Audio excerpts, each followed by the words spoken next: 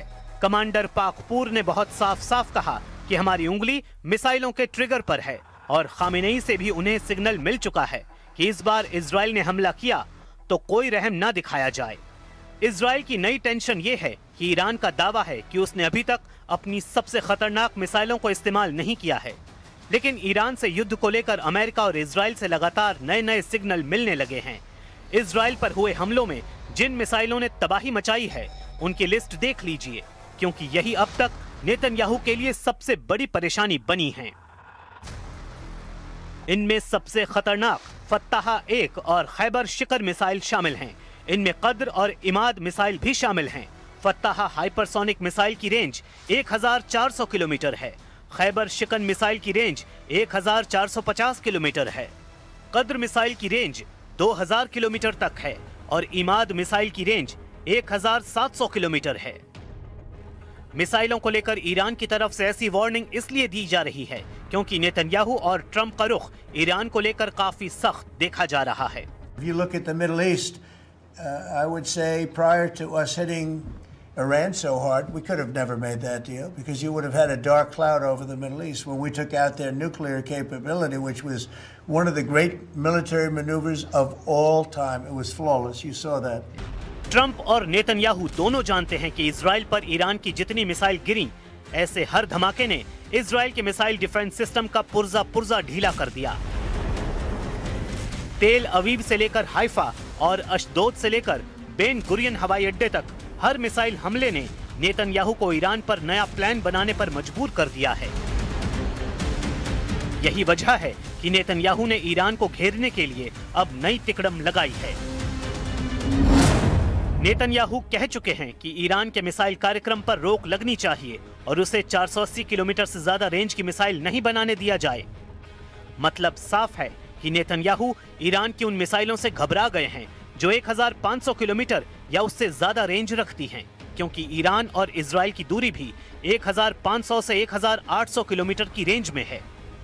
यही वजह है कि नेतन्याहू चाहते हैं कि ईरान के पास 480 किलोमीटर की रेंज वाली मिसाइल हो ताकि वो इजराइल तक न पहुंच पाएं।